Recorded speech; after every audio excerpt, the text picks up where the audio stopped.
Hello students, welcome to Sri Vidya Bharati Metric Higher Secondary School, Sakrambalayam, Namakkal, and welcome to YouTube classes. Today we are going to see plus 2 grammar part. That is in unit 4 we have transformation of sentences. Okay, so I have divided the transformation of sentences YouTube classes into 3 parts. So today we are going to deal with part 1. Actually part 1 and part 2 videos are rules and the usage, which is very important. And then in the part 3 we are going to see the book back exercises. Okay, so let's start the video and let's discuss the usage of transformation of sentences. I'll explain it in Tamil for Tamil medium students.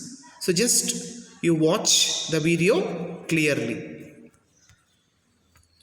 Okay. So in the second unit, I taught you the conjunctions. Just remember that. So conjunctions. Why I am telling this conjunction in this particular grammar? So you should know the knowledge of conjunctions, because in the transformation of sentences we have simple sentences, compound sentences, and then complex sentences.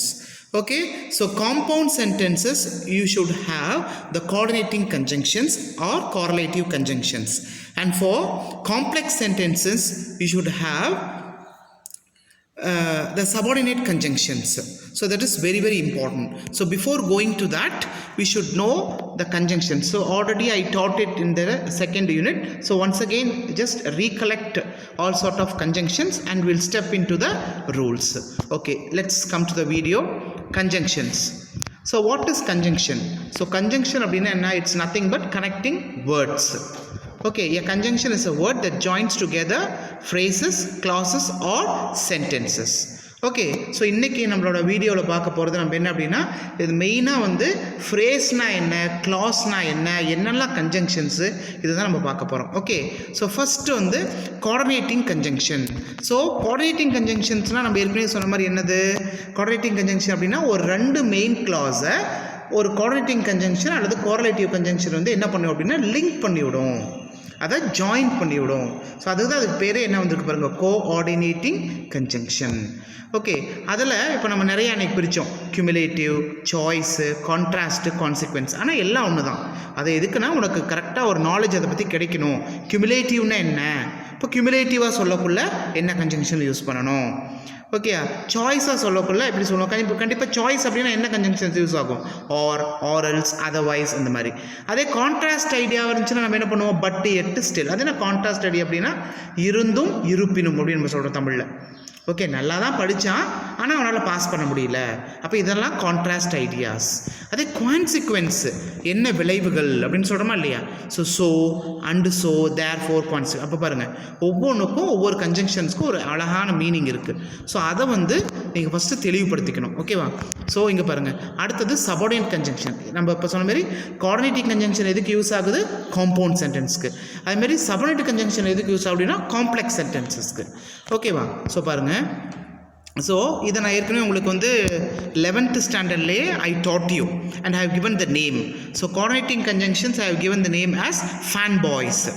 And then subordinate கன்ஜங்ஷனுக்கு நான் name கொடுத்தது அபி லவ் ஸ்டவ் அப்படின்னு சொல்லி கொடுத்துருப்பேன். Just remember that. Okay, so அந்த அபி லவ் ஸ்டவ்வில் சொன்னது எல்லாமே இங்கே இருக்கும். A stands for after, as. B stands for before. I stands for if. So in the மாதிரி நான் I have given. Okay, just go and just go through your 11th standard grammar note. So அதில் I have given that. Okay, so if you're confused or if you don't know that, you just see here. So அதே தான் இங்கேயும் கொடுத்துருக்கோம். ஓகேவா, text புக்கில் கொடுத்துருக்காங்க. So அதை வந்து இப்போ எப்படி நம்ம அந்த கன்ஜங்ஷனை இத்தனையாக பிரித்தோம், கியூமுலேட்டிவாக, சாய்ஸாக, கான்ட்ராஸ்டாக. அதையும் வந்து அந்த சபார்டினேட் கன்ஜங்ஷனையும் அது வந்து பிரிச்சிருக்காங்க. பாருங்கள் எவ்வளோ அழகாக பிரிச்சிருக்காங்க. இப்போ பிஃபோர் அப்படின்னு சொல்கிறோம். அப்போ அந்த பிஃபோர், ஆஃப்டர் இதெல்லாம் நம்மளுக்கு எங்கே வரக்கூடியது, கண்டிப்பாக டைமில் தான் வரும். ஓகேவா. அதேமாரி பிளேஸ் அப்படின்னா கண்டிப்பாக என்ன கன்ஜங்ஷன் யூஸ் பண்ணுவோம், வேர், வெதர். ஓகே whenever wherever அப்படின்னு சொல்லுவோம். மேனராக இருந்துச்சுன்னு சொல்லுவோம் as if she behaves, she is from royal class சொல்கிறோமா, அப்போ அது எதில் வருது, மேனரிசம். அதே கம்பேரிஷன் அப்படின்னா as than அந்த மாதிரி. காஸ் ரீசன் அப்படின்னா பிகாஸ், சின்ஸு, ஃபார் இந்த மாதிரி சொல்கிறோம். ஒரு ரிசல்ட்டாக இருந்தால் என்ன சொல்லுவோம், தட்டு, ஸோ தட்டு. இந்த ஸோ தட்டெல்லாம் நம்ம எங்கே யூஸ் பண்ணுறோம், ஆக்சுவலாக தட்டு ஸோ தட்டெல்லாம் யூஸ் பண்ணுறதே நம்ம எங்கே யூஸ் பண்ணோம் அப்படின்னா காம்ப்ளெக்ஸ் சென்டென்சஸில். காம்ப்ளெக்ஸ் சென்டென்ஸில் 2 to ஃபேக்டரில் உனக்கு தெரியும். Okay, for example the coffee is so hot that I cannot drink சொல்கிறோமா இல்லையா, அப்போ ஸோ தட் இந்த மாதிரி வருது. என்ன ரீசன், எதனால் என்னால் குடிக்க முடியல, அப்போ அந்த ரீசன் வருதா இல்லையா, அந்த மாதிரி. ஓகே, அந்த ரிசல்ட்டு, கான்சிக்வன்ஸ், அந்த மாதிரி. Purpose very very very important. So purpose அப்படின்னாவே நம்ம so that, in order to, so as to, இந்த மாதிரி நம்ம பர்பஸை யூஸ் பண்ணுறோம். அதே கண்டிஷன் அப்படின்னாவே உனக்கு சொல்லவே வேண்டாம், you know very well about the condition clause. So இதுக்கு அடுத்த பார்ட் நம்ம சிம்பிள் காம்பவுண்ட் காம்ப்ளெக்ஸ் முடிச்சதுக்கப்புறம் நம்ம இதுக்கு தனியாக ஒரு வீடியோ போடுவோம். ஓகே, இந்த கண்டிஷன் கிளாஸ். ஸோ அதில் கண்டிஷன் கிளாஸ் அப்படின்னாவே ஈஃப், அன்லெஸ். ஸோ அன்லெஸ் அப்படின்னா அந்த இடத்துல நெகட்டிவ், ஈஃப் அப்படின்னா அந்த இடத்துல பாசிட்டிவ் வந்துடுது. ஓகேவா. ஸோ கான்ட்ராஸ்ட் அப்படிங்கிறதுக்குள்ள நம்ம சப்ஜெக்ட் கன்ஜங்ஷன் தோ, ஆல் தோ, ஈவன் தோ, இதெல்லாம் சரி சார் இது எல்லாமே ஒரே மாதிரியே இருக்குது. இது எத்தனை நீ இது 3மே இப்போ நம்ம இந்த இதில் வந்தால் உனக்கு ஈஸியாக புரியும். ஓகேவா. ஸோ பாருங்கள் அடுத்தது.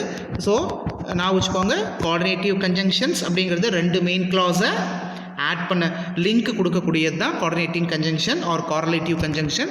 சபார்டினேட் கன்ஜங்ஷன்ஸ் அப்படின்னா என்ன அப்படின்னா ஒரு மெயின் கிளாஸும் ஒரு இண்டிபெண்ட் கிளாஸும் இருக்கும். ஓகேவா. அப்போ இந்த இண்டிபெண்ட் கிளாஸ் நம்ம எழுதக்குள்ள நம்மளுக்கு என்ன ஃபார்முலா அப்படின்னா ஃபஸ்ட்டு நம்ம எடுக்கக்கூடியது சபார்டினேட் கன்ஜங்ஷன் தான். ஓகேவா. ஸோ அந்த சபார்டினேட் கன்ஜங்ஷனுக்கும் உனக்கு தெரியணும் எந்த மாதிரி சென்டென்ஸ் வந்தால் என்ன சபார்டினேட் கன்ஜங்ஷன் யூஸ் பண்ணணும். அப்போ உனக்கு இது கரெக்டாக இப்போ டைம் ரிலேட்டடாக வந்துச்சுன்னா பிஃபோர், ஆஃப்டர் சொல்கிறோமா இல்லையா. After I had completed my work I set out to play அப்படின்னு சொல்லியிருக்கேன் இப்போ சென்டென்ஸை. அப்போ அந்த இடத்துல என்ன வருது உனக்கு, ஆஃப்டர் அப்படின்னு வருது. அப்போ அது எது, என்னுடைய வேலையை முடிச்சதுக்கப்புறம் நான் போய் விளையாண்டேன். அப்போ அது எதை ஷோ பண்ணுது, டைமிங். அப்போது இந்த மாதிரி நீ கரெக்டாக பண்ணால் போதும். It will be very very very easy. எல்லோரும் நினச்சிட்டு இருக்காங்க சிம்பிள் காம்பவுண்ட் காம்ப்ளெக்ஸ் இருக்கிறதுலே டஃப் அப்படின்னு. இருக்கிறதுலே ரொம்ப ஈஸியஸ்ட் இது அப்படின்னா சிம்பிள் காம்பவுண்ட் காம்ப்ளெக்ஸ் தான். ஆனால் ரூல்ஸை கரெக்டாக தெரிஞ்சுக்கிட்டு subordinate conjunction, coordinating conjunctions, coordinative கன்ஜங்ஷன்ஸை தெளிவாக நீங்கள் ஒரு தடவை அனலைஸ் பண்ணிட்டீங்கன்னா it will be very very easy for you. Okay okay let's come to that coordinative conjunction. ஏற்கனவே சொன்ன மாதிரி கோஆர்டினேட்டிவ் கன்ஜங்ஷனுக்கும் கோஆர்டினேட்டிவ் கன்ஜங்ஷனுக்கும் என்ன வித்தியாசம், பெரிய வித்தியாசம்லாம் ஒன்றுமே கிடையாது. அதே ஃபங்க்ஷன் தான் இங்கவும், அது தனித்தனியாக வருது, இது பேராக வருது, அவ்வளோதான் வித்தியாசம். Okay. So what is not அது கோஆர்டினேட்டிங் கன்ஜங்ஷன்ஸ் அப்படின்னா 2 மெயின் கிளாஸை கனெக்ட் பண்ணி விடுது. இங்கே என்னென்னா அதே வேலை தான் இதுவும் செய்யுது, ஆனால் இது என்னென்னா பேராக வருது, அவ்வளோதான். Both and. ஸோ நான் ஏற்கனவே சொன்ன மாதிரி அந்த வீடியோவில் நான் சொல்லியிருப்பேன். ஓகே. ஸோ இன்னும் உங்களுக்கு அது கிளியராக வேணும் அப்படின்னா அந்த வீடியோ போய் பாருங்கள். ஒரு தடவை கன்ஜங்ஷனுக்குன்னு தனியாக போட்ட வீடியோவை இதே சேம் இதை தான் எக்ஸ்பிளைன் பண்ணியிருப்பேன். இதை ஒரு தடவை நல்லா போய் டீட்டெயிலாக ஒரு தடவை பார்த்துட்டு கூட இதுக்கு வாங்க ஒன்றும் அவசரம் இல்லை. ஓகேவா.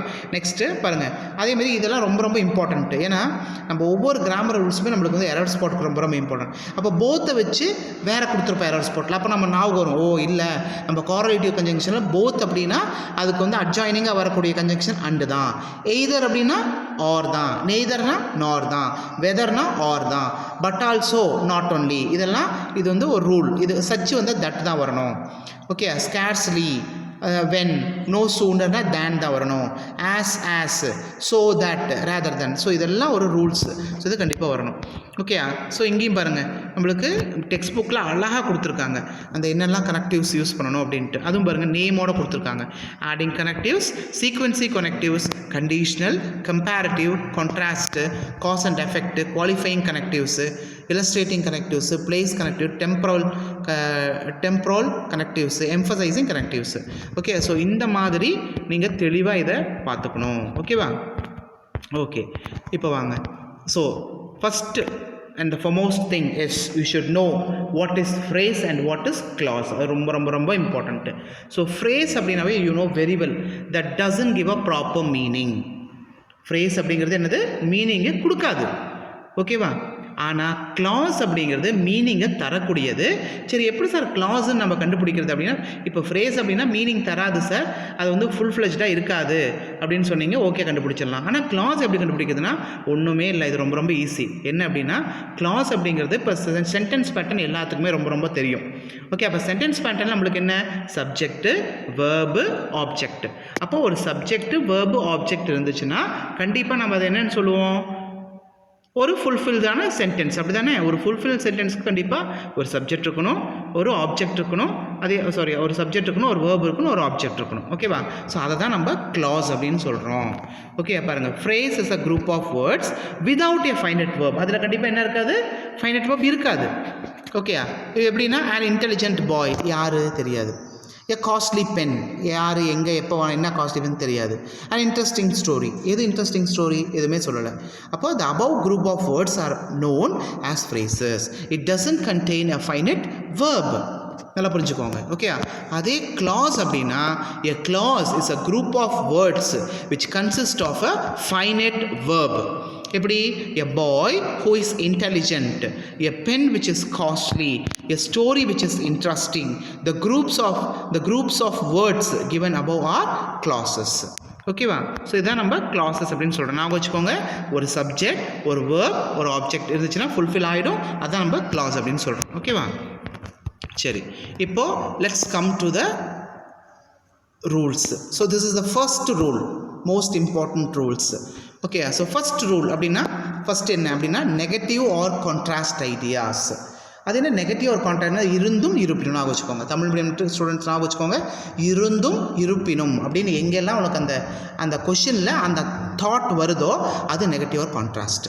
அப்போ அந்த சென்டென்ஸில் கண்டிப்பாக சிம்பிளில் ஸ்டார்ட் பண்ணோம்னா இன்ஸ்பைட் ஆஃப் அல்லது டிஸ்பைட் அல்லது unmindful of, okay, notwithstanding இப்படின்னு ஸ்டார்ட் ஆகும். இதே சென்டென்ஸை நம்ம காம்ப்ளெக்ஸாக மாற்றக்குள்ள இதை வந்து எப்படி சமநிலை கன்ஜங்ஷன் யூஸ் பண்ணணும், தோ, ஆல்தோ, ஈவன் தோ. அதே காம்பவுண்டாக வரக்குள்ள பட் எட் ஸ்டில். ஓகே, இப்போ நான் ஃபஸ்ட்டு உங்களுக்கு நான் அந்த சொன்னேன் இல்லையா அந்த இதில் சார்ட்டில், ஸோ அதே தான் இங்கே கொடுத்துருக்காங்க. ஆனால் என்ன நான் வச்சுக்கணும் அப்படின்னா நெகட்டிவ் கான்ட்ராஸ்ட் இருந்துச்சுன்னா சிம்பிள் சென்டென்ஸ்க்கு இந்த மாதிரி ஃப்ரேஸ் யூஸ் பண்ணணும், காம்ப்ளெக்ஸாக இருந்தால் இந்த மாதிரி கன்ஜங்ஷன் யூஸ் பண்ணணும், காம்பவுண்டாக இருந்தால் இந்த மாதிரி கன்ஜங்ஷன் யூஸ் பண்ணுங்கிறத மட்டும் மைண்டில் இருந்தால் போதும். ஓகே, இப்போ அடுத்தது நம்ம ஃபார்முலாக்குள்ளே வரும். சரி சார், எனக்கு கன்ஜங்ஷன்லாம் தெரிஞ்சிருச்சு, ஃப்ரேஸ்லாம் தெரிஞ்சிருச்சு, இப்போ சிம்பிள் சென்டென்ஸ்னால் எப்படி சார் நான் எழுதணும் அப்படின்னா ஒன்றுமே இல்லை. சிம்பிள் சென்டென்ஸ் அப்படின்னா ஒரு ஃப்ரேஸும் ஒரு மெயின் கிளாஸும் இருந்தாவே போதும். இப்போ பார்க்கலாமா? பாருங்கள், இந்த சென்டென்ஸில் despite his poor performance he got the job அப்படின்ட்டு. ஏன் சார் இதில் இன்ஸ்பைட் ஆஃபும் எழுதலாம், டிஸ்பைட்டும் எழுதலாம், ஆனால் டிஸ்பைட் ஆஃப் எழுதிடக்கூடாது. Okay, so despite his poor performance he got the job அப்படின்னு வருது. இப்போ பாருங்களேன், நான் என்ன சொன்னேன், ஒரு சிம்பிள் சென்டென்ஸில் என்ன இருக்கணும், ஒரு ஃப்ரேஸும் ஒரு மெயின் கிளாஸும் இருக்கணும். அப்படி தானே? அப்போ ஒரு ஃப்ரேஸ் எங்கே இருக்குது, டிஸ்பைட் ஹிஸ் புவர் பர்ஃபார்மன்ஸ் அப்படிங்கிறது ஒரு ஃப்ரேஸ். மீனிங் தருதா, தராது. ஓகேவா? இதே ஏன்னா அதில் வந்து ஃபைனைட் வெர்ப் கிடையாது, நம்ம படித்தோமா இல்லையா. இப்போது இதே மெயின் கிளாஸ் அப்படிங்கிறது என்ன சொன்னேன், ஒரு சப்ஜெக்ட்டு, ஒரு வேர்பு, ஒரு ஆப்ஜெக்ட்டு. படித்து பாருங்கள், ஹீ காட் த ஜாப். ஹீங்கிறது சப்ஜெக்ட், காட்டுங்கிறது வேர்பு, த ஜாப் அப்படிங்கிறது என்னது, ஆப்ஜெக்ட். முடிஞ்சுதா? அப்போ இது என்னது கிளாஸ் அப்படின்னு சொல்கிறோம். அப்போது சிம்பிள் சென்டென்ஸ் ஆனது ஒரு ஃப்ரேஸும் ஒரு மெயின் கிளாஸும் அந்த இடத்துல இருந்துச்சுன்னா அது சிம்பிள் சென்டென்சஸ்ஸு. ஓகேவா? இப்போ இதே சென்டென்ஸை நம்ம என்ன பண்ணோம் அப்படின்னா காம்ப்ளெக்ஸாக மாற்றணும். ஆனால் மீனிங்கை நீ மாற்றிடக்கூடாது. அவங்க என்ன எக்ஸாம்பிளில் கொடுத்துருக்காங்களோ அதே தான் வச்சு நம்ம காம்ப்ளெக்ஸாக மாற்ற போகிறோம். இதில் ஒன்றும் நீ பயப்படவே தேவையில்லை. இப்போ ஃபஸ்ட்டு என்ன பண்ணோம், ஃப்ரேஸ் யூஸ் பண்ணுமா. இப்போ என்ன பண்ணியிருக்கோம், இங்கே ஃப்ரேஸ் நம்ம யூஸ் பண்ணலை. ஓகேவா? அப்போ ஃப்ரேஸ் யூஸ் பண்ணலைன்னா நம்ம இங்கே என்ன யூஸ் பண்ணணும், சப்ஆர்டினேட் கன்ஜங்ஷன் யூஸ் பண்ணணும். ஓகே, அப்போ கன்ஜங்ஷன் என்ன பண்ணணும் அந்த இடத்துல, தோ ஹிஸ் பர்ஃபார்மன்ஸ் வாஸ் புவர். இப்படி பார்க்கணும், எங்கே சார் அங்கே வாஸ் புவர்லாம் இல்லை சார், இங்கே மட்டும் ஏன் சார் நான் புவர் பண்ணா, நல்லா கவனிச்சுப்பார். இது பாஸ்ட் டென்ஸில் வரக்கூடிய சென்டென்ஸு. அப்போ நாம்ளும் காம்ப்ளெக்ஸில் மாற்றக்கூட பாஸ்ட் டென்ஸாக தான் வரணும். அதுக்கு இன்னொரு ஃபார்முலா இருக்குது, எப்படி கரெக்டாக பண்ணணும்னா ஃபஸ்ட்டு சப்ஆர்டினேட் கன்ஜங்ஷன். ஓகேவா? ப்ளஸ் அந்த இடத்துல என்ன வருது, ஹிஸ் பர்ஃபார்மன்ஸ் அப்படின்னு வருதா, ஹிஸ் பர்ஃபார்மன்ஸ். அப்போ என்னது, சப்ஆர்டினேட் கன்ஜங்ஷன் ப்ளஸ் அந்த சீக்வென்ஸ். இது ரெண்டு இருந்துச்சுன்னா அது எதுக்கு வருது, ஒரு காம்ப்ளெக்ஸ் சென்டென்ஸோடைய என்னது, இண்டிபெண்ட் கிளாஸு. அது எப்படி, independent clause, dependent clause. Independent dependent அப்படின்னு சொல்கிறோம். ஓகேவா? இப்போ பாருங்கள், டிபெண்ட் ஆகி வருது. ஓகேவா? இண்டிபெண்ட் ஆகி வருது. அதுதான் நம்ம இண்டிபெண்டன்ட் டிபெண்டன்ட் கிளாஸ் அப்படின்னு சொல்கிறோம். அப்போ பாருங்கள், though is performance was poor he got the job. ஓகேவா? புரிஞ்சுதா இல்லையா? ஒரு இண்டிபெண்டன்ட் கிளாஸும் ஒரு மெயின் கிளாஸும் யூஸ் பண்ணுறத நம்ம என்னென்னு சொல்கிறோம்? இதை காம்ப்ளெக்ஸ் சென்டென்ஸ்னு சொல்கிறோம். அடுத்தது காம்பவுண்ட் சென்டென்ஸ் அப்படின்னா 2 மெயின் கிளாஸ் இருக்கணும். அந்த இடத்துல கண்டிப்பாக 2 மெயின் கிளாஸ் இருக்கணும். எப்படி 2 மெயின் கிளாஸ் இருக்கிறது அப்படின்னா, ஹிஸ் பர்ஃபார்மன்ஸ் வாஸ் புவர் வருதா? Subject verb object. அதேமாரி but he got the job, subject verb object. அப்போ 2 மெயின் கிளாஸையும் அது என்ன பண்ணுது? கனெக்ட் பண்ணுது. அது coordinating conjunction. But yet still. I think you are clear enough. Okay, இப்போ அதே பாருங்கள், இன்னொரு example. In spite of her poverty she is always cheerful அப்படின்னு சொல்கிறோம். அப்போ என்ன சொன்னேன்? சிம்பிள் சென்டென்ஸ் அப்படின்னா ஒரு ஃப்ரேஸும் ஒரு மெயின் கிளாஸும். காம்ப்ளெக்ஸ் சென்டென்ஸ் அப்படின்னா ஒரு மெயின் கிளாஸும் ஒரு இண்டிபெண்டன்ட் கிளாஸும் இருக்கணும். ஓகே, அதே காம்பவுண்ட்னா 2 மெயின் கிளாஸு, அந்த 2 மெயின் கிளாஸை கனெக்ட் பண்ணி விடுறதுக்கு ஒரு கோஆர்டினேட்டிங் கன்ஜங்ஷன் இருக்கணும். இருக்குதா? பாருங்கள், in spite of her poverty. ஓகேவா? இன்ஸ்பைட் ஆஃப் ஹர் பாவர்ட்டி ஒரு ஃப்ரேஸ், அது மீனிங் தருதா? தராது. இப்போ அடுத்து நம்மளுக்கு என்ன வரணும்? Comma she is always cheerful. சரி, இந்த கமா அப்படிங்கிறது எதுக்கு சார் அப்படின்னா, கமா வந்து நீ கம்பல்சரி போட்டிருக்கணும். சிம்பிள் சென்டென்ஸ்லேயே கமா போட்டிருக்கணும், காம்ப்ளெக்ஸ்லேயும் கமா போட்டிருக்கணும். போடலை அப்படின்னா உனக்கு கண்டிப்பாக பப்ளிக்கில் மார்க் கொடுக்க மாட்டாங்க. ஏன்னா இது பிரித்து காமிக்கணும். இப்போ அங்கே எப்படி சிம்பிள் சென்டென்ஸ்க்கு ஒரு ஃப்ரேஸையும் ஒரு மெயின் கிளாஸையும் பிரித்து காமிச்சியோ, அதே மாதிரியே இங்கே ஒரு இண்டிபெண்டன்ட் கிளாஸையும் ஒரு மெயின் கிளாஸையும் நீ பிரித்து காமிக்கணும். பிரித்து காமிச்சா தான் உனக்கு அது ஒரு அர்த்தமே புரியும், அவங்களுக்கும் அது திருத்துறவங்களுக்கு ஈஸியாக புரியும். ஓகேவா? இல்லைன்னா மார்க் போயிடும். நீ எங்கே கமா போட தேவையில்லை அப்படின்னா காம்பவுண்ட். ஏன்னா காம்பவுண்டில் நம்ம கமா போட அவசியம் இல்லை. ஏன்னா அங்கே நம்மளுக்கு என்ன இருக்குது? காம்பவுண்ட் சென்டென்ஸ்க்கு கன்ஜங்ஷன்ஸ் இருக்குது. ஓகேவா? இப்போ என்ன பண்ண போகிறோம்? இன்ஸ்பைட் ஆஃப் எடுத்துருவோம். எடுத்துகிட்டு நம்ம என்ன பண்ணணும்னு சொன்னேன்? இந்த சார்ட்டில் என்ன இருக்குது? தோ, ஆல் தோ, ஈவன் தோ. எப்படி சார் 3மே போட்டுக்கலாம்னா தாராளமாக நீ 3ல் எதுனாலும் போட்டாலும் கரெக்டாக தான் வரும். Okay, although she is போர்னு சொல்லலாம், தோ ஷீ இஸ் போர்னு சொல்லலாம், ஈவன் தோ ஷீ இஸ் போர்னு சொல்லலாம். எல்லாம் ஒன்று தான். ஓகேவா? ஆனால் 3ஐயும் போட்டு வச்சிட வேண்டாம், ஏதாவது ஒன்று தான் போடணும். ஆல் தோ she is poor she is always cheerful. பாருங்கள், ஒரு இண்டிபெண்டன்ட் கிளாஸ், ஒரு மெயின் கிளாஸ். ஓகேவா? புரிஞ்சதா இல்லையா? Although she is poor, she is always cheerful. அடுத்தது she is poor yet she is always cheerful. ஓகேவா? அப்போது 2 மெயின் கிளாஸும் ஒரு கோஆர்டினேட்டிங் கன்ஜங்ஷன் இந்த இடத்துல வருது. ஓகேவா? Next rule 2, reason. So what is the reason? என்ன காரணம்? இப்போ இதெல்லாம் நம்ம பார்த்தது என்னது? இருந்தும் இருப்பினும், கான்ட்ராஸ்ட் ஐடியா. ஓகேவா? ஆனால் இங்கே நம்ம பார்க்க போகிறது எதுக்குன்னா ரீசன். அப்போ ரீசன் அப்படின்னா நம்ம என்ன காரணம்? இப்போ நான் சொல்கிறேன், என்ன சொல்லலாம்? Due to Diwali tomorrow will be holiday அப்படின்னு சொல்கிறோம். அப்போது திவாலியாக இருக்கிறதுனால நாளைக்கு ஹாலிடே. அப்போ அது என்னது? ரீசன் தானே. அப்போ ரீசன் அப்படின்னாவே கண்டிப்பாக அதுக்கேற்ற மாதிரி ஃப்ரேஸும், அதுக்கேற்ற மாதிரி சப்ரைட் கன்ஜங்ஷனும், அதுக்கேற்ற மாதிரி கோஆர்டினேட்டிங் கன்ஜங்ஷனும் நீ தெரிஞ்சுக்கணும். அங்கே எப்படி நான் வச்சுக்கிட்ட இன்ஸ்பைட் ஆஃப் அல்லது டிஸ்பைட்டு, தோ, ஆல் தோ, ஈவன் தோ காம்ப்ளெக்ஸ்க்கு, பட் எட்டு ஸ்டில் காம்பவுண்டுக்கு. அதேமாரி இதை நம்ம என்ன பண்ணணும்? மனப்பாடம் பண்ணிக்கணும். எப்படி? இதுக்கு வந்து டியூ டு அல்லது பீயிங் வரும், அல்லது ஓயிங் டு இந்த மாதிரி வரும். ஓகேவா? பீயிங்கிறது நான் சொல்கிறேன், இதிலே 2ஆக பிரிக்கிறோம். பீயிங்கிறது ஒரு கேரக்டரைசேஷனுக்கு. ஓகேவா? அடுத்தது காம்ப்ளெக்ஸ்க்கு as usual as since because. இப்போ எப்போவுமே ஒரு ஆஸ் சின்ஸ் பிகாஸ் அப்படின்னா ரீசனுக்கு தான் நம்ம போடுவோம். ஆஸ் ஐ எம், இப்போ நீ லீவ் லெட்டர் எழுதுகிற, as I am suffering from fever. அப்போது ஃபீவராக இருக்கிறதுனால இன்றைக்கி என்னால் ஸ்கூலுக்கு வர முடியாது அப்படிங்கிறதுனால ஃபஸ்ட்டு லெட்டரை ஸ்டார்ட் பண்ணக்குள்ளே என்ன போடுற? ஆஸ் போடுவியா? அப்போ எதுக்கு ஆஸ் போடுறோம் அந்த இடத்துல? ஏன்னா ரீசன். Okay, since, because. அதேமாரி இதுக்கு வந்து 2 மெயின் கிளாஸை கனெக்ட் பண்ணுறதுக்கு அண்டு ஸோ அப்படிங்கிறத யூஸ் பண்ணிக்கணும். பார்க்கலாமா? பாரு, இது வந்து என்ன சார்? பீயிங் யூஸ் பண்ணிக்கிறீங்க அப்படின்னா இது வந்து கேரக்டரைசேஷனுக்கு மட்டும். இப்போது கிளவர் அப்படின்னு நம்ம சொல்லலாம். இதில் போய் நம்ம டியூ டு கிளவர்னு சொல்ல முடியுமா? முடியாது. அது கேரக்டரைசேஷன். அப்போ நம்ம எதை எடுத்துக்கணும் அப்படின்னா ஃப்ரேஸை பீயிங் அப்படின்னு எடுத்துக்கணும். கேரக்டரைசேஷன் இருந்தால் மட்டும் நல்லா புரிஞ்சுக்கோங்க. Being clever, she solve the problem easily. ஓகேவா? Next as she was clever she solve the problem easily. பாருங்கள், ஒன்றுமே இல்லை, ரொம்ப easy. As she was clever என்ன சொல்லியிருக்கிறேன்? காம்ப்ளெக்ஸ் சென்டென்ஸில் ஒரு மெயின் கிளாஸும், இன்னொன்று வந்து அந்த சப்ஜெக்ட் கன்ஜங்ஷன் யூஸ் பண்ணது எப்படி வரணும்? ஒரு சப்ஜெக்ட் கன்ஜங்ஷன், ஒரு சப்ஜெக்ட், ஒரு சீக்வன்ஸ் இருக்கா? இதுதான் ஃபார்முலா. காம்ப்ளெக்ஸ் சென்டென்ஸ் எழுதக்குள்ள கண்டிப்பாக ஃபஸ்ட்டு நீ வந்து மெயின் கிளாஸ் எழுதுக்கிறதுக்கு முன்னாடி அந்த சப்ஆர்டினேட் கன்ஜங்ஷனை வச்சு அந்த இதை எழுதக்குள்ள ஃபஸ்ட்டு சப்ஆர்டினேட் கன்ஜங்ஷன் இருக்கணும், ப்ளஸ் ஒரு சப்ஜெக்ட் இருக்கணும், ப்ளஸ் ஒரு சீக்வன்ஸ் இருக்கணும். இருக்குதா? கரெக்டு. அப்போ கரெக்ட், நம்ம எழுத போனது கரெக்டுன்னு அர்த்தம். அதுக்கப்புறம் மெயின் கிளாஸ் அப்படின்னாவே உனக்கே தெரியுமே, ஒரு சப்ஜெக்ட் இருக்கணும், ஒரு வேர்பு இருக்கணும், ஒரு ஆப்ஜெக்ட் இருக்கணும். இருக்குதா? ஷீ சப்ஜெக்ட்டு, சால்வ்ட் அப்படிங்கிறது வேர்பு, த ப்ராப்ளம் ஈஸிலி அப்படிங்கிறது ஆப்ஜெக்ட். முடிஞ்சுதா? முடிஞ்சே போச்சு, அவ்வளோதான். Very easy. காம்பவுண்ட் அப்படின்னா என்ன பண்ணுறோம், அதை அப்படியே ஆன்சர் தூக்கி எடுத்துட்டு அப்படியே பார்த்து எழுது. She was clever and so she solve the problem. அவ்வளோதான். ஒன்றுமே நம்ம இதை எடுத்துவிட்டு அப்படியே என்ன பண்ணோம், அண்டு ஸோ போட்டால் வேலையே முடிஞ்சது. ஓகேவா? இப்போ பாருங்கள் இன்னொரு சென்டென்ஸ். டியூ டு பாருங்கள், டியூ டு ஹெவி ரெயின், இந்த கமா திரும்ப சொல்கிறேன். இந்த கமாங்கிறது இதுக்கெல்லாம் நம்ம யூஸ் பண்ணணும். சிம்பிள் சென்டென்ஸ்க்கும் காம்ப்ளெக்ஸ் சென்டென்ஸ்க்கும் கண்டிப்பாக யூஸ் பண்ணணும். ஓகேவா?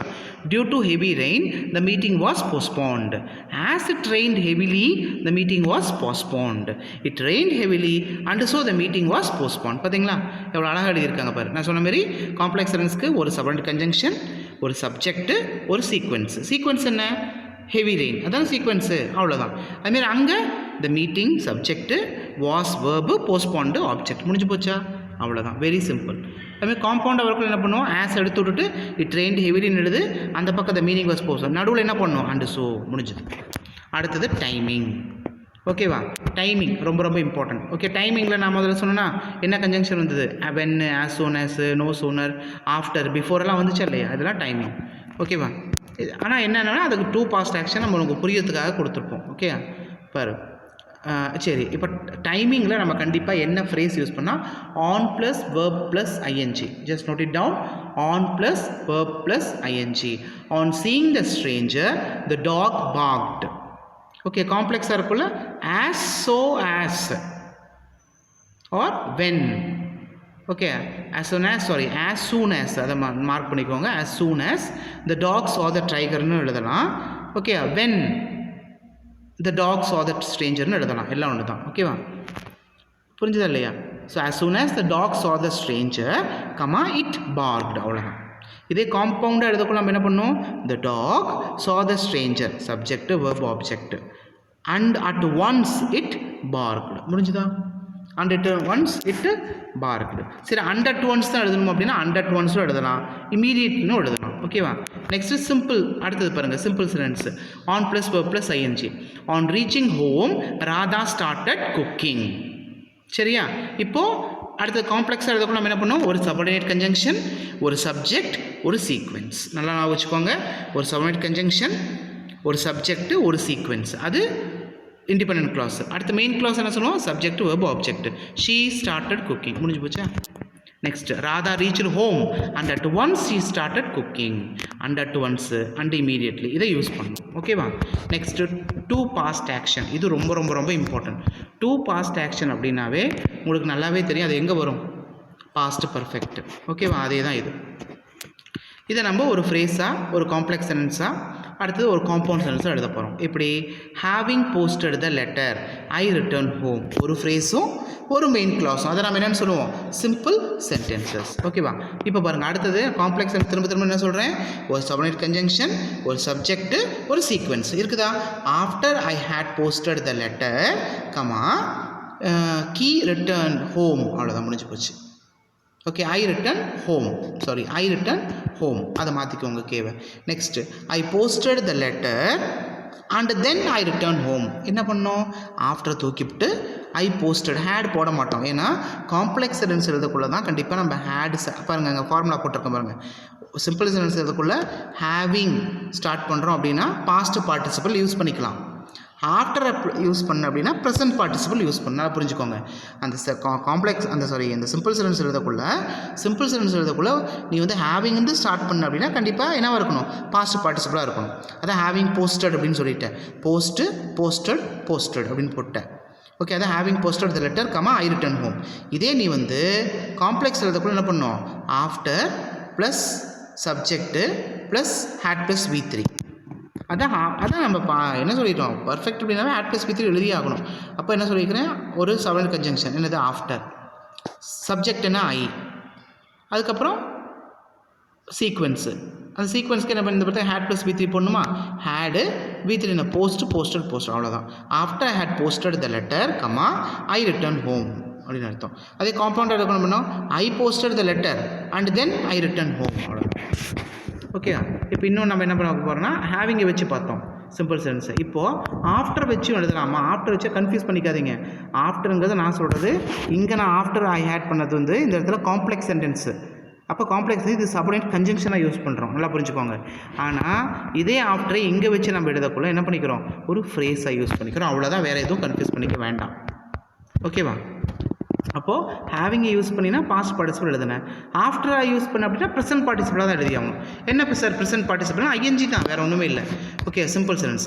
After finishing the assignment she went to bed. புரிஞ்சுக்கிட்டியா? After finishing the assignment she went to bed.